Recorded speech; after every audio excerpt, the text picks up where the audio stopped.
and we also do a local New York radio show called Inside Wrestling. Inside Wrestling and The Wrestler. Okay? And I'd like to bring my camera back after we finish the interview, get some post shots of you. Okay, we're speaking here with great professional wrestler Rene Goulet. Recently, Rene, we've gotten a report that Rene Goulet has changed his style from a clean wrestler to what they call a dirty wrestler. Can you explain your change? I didn't change my style. I'm just, you know, be myself. And I think when I'm more on the rough side, that I can win more match. And the proof of it is that I'm going to meet the world champion. Right.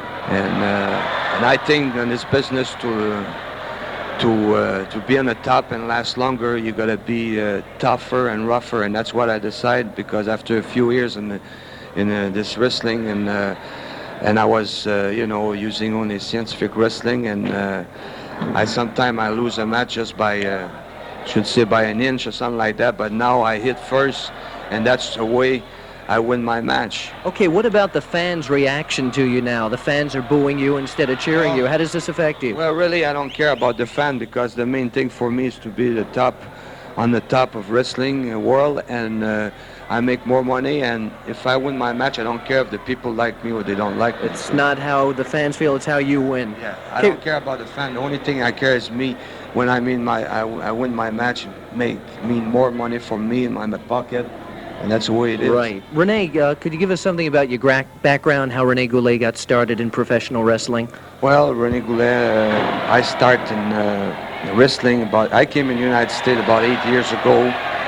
But before that, I've been in the wrestling business professional for 10 years now. But before that, I've been in amateur wrestling for 5 years, which was one of the best in amateur wrestling on that time. And now I've been, like I said, 10 years in pro wrestling, been in the United States for 7 years, and I've been doing real good so far, because I think I got one of the best records for one of the stars who come up. Right. Renee, we're asking all the wrestlers this. Do you remember your very first match, where it was, and who it was against?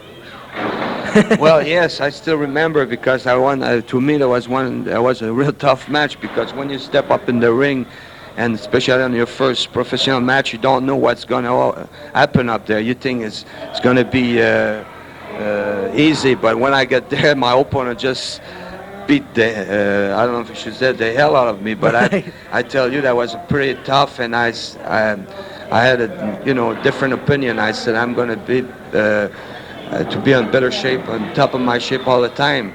And that's what I've been doing ever since that match. Okay, finally, one last question, Renee. We're asking all the wrestlers this. If Dory Funk Jr. would get a crack at wrestling Pedro Morales, the champion in the East Coast, would you have an outcome for that match? Well, I'm going to tell you one thing. First of all, Dory Funk's going to wrestle me here next week. So you may meet Pedro Morales. You should ask me that question here. Right, we didn't know that. Pedro Morales.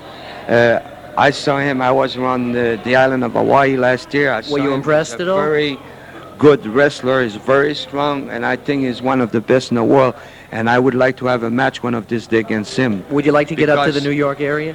Yes and no, but I think I consider myself today the uncrowned world champion. Right. And talking about New York area, I think it's a great area for wrestling, but I think the best wrestler in the world is still around Florida and the West Coast and all over the rest of the United States. Okay, good to hear that. Renee, thank you so much, and it's been a pleasure being with you. And I won't boo when you get into the ring tonight. Merci beaucoup. Okay.